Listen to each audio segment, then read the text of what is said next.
हिमाचल प्रदेश की वर्तमान श्री सुखविंदर सिंह सुक्खू के नेतृत्व में चलने वाली कांग्रेस सरकार अपनी सरकार का चौथा बजट प्रस्तुत करने जा रही है।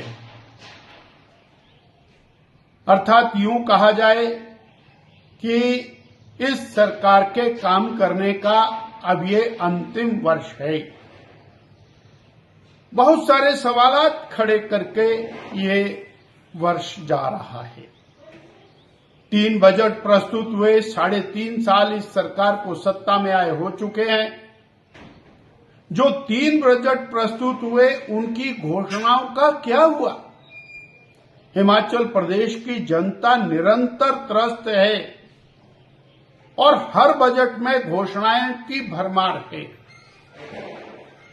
हम देख रहे हैं कि सेवानिवृत्त कर्मचारी सड़कों के ऊपर हैं, बेरोजगार युवा सड़कों के ऊपर हैं, बहनें त्रस्त हैं, किसान त्रस्त है, बागवान त्रस्त है। प्रदेश का विकास समूल बंद है, कानून व्यवस्था ध्वस्त है और चौथा बजट सरकार का प्रस्तुत हो रहा है। वो बजटीय घोषणाओं का धरती पर उतरना क्यों नहीं हुआ, ये हिमाचल की जनता जानना चाहती है। जो बजट पास हो वो बजट इंप्लीमेंट क्यों नहीं हुआ? क्या सरकार की और नालायकी है या अधिकारियों की नालायकी है? 2022 में सत्ता में आने के लिए एक बहुत बड़ा विहंगम घोषणा पत्र कांग्रेस ने जारी किया और सत्ता में आने के बाद उसको सरकारी दस्तावेज के रूप में कैबिनेट ने स्वीकार किया। वो दस्तावेज उसका क्या हुआ? वो बेरोजगार युवकों की गारंटी का क्या हुआ? जो 1 लाख सरकारी नौकरी, पक्की नौकरी, 58 साल वाली नौकरी मिलनी थी, पहली कैबिनेट में मिलनी थी, उसका क्या हुआ? 5 लाख रोजगार पहली कैबिनेट में पहले साल में मिलने थे, उसका क्या हुआ? 28 लाख बहनों को 1500 रुपया पहली कैबिनेट में मिलना था, उसका क्या हुआ?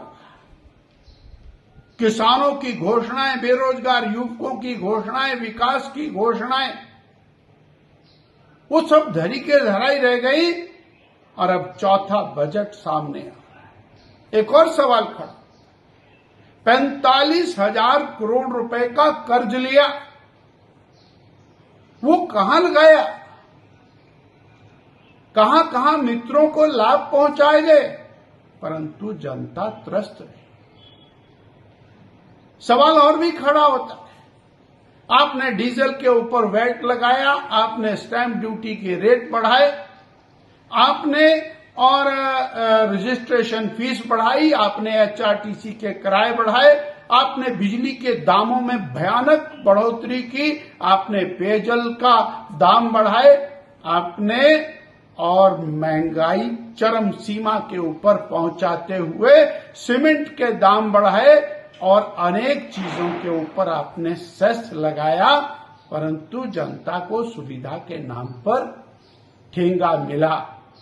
ये सारे सवालात आज चौथे बजट के समय माननीय मुख्यमंत्री जी और कांग्रेस की सरकार के सामने खड़े हैं।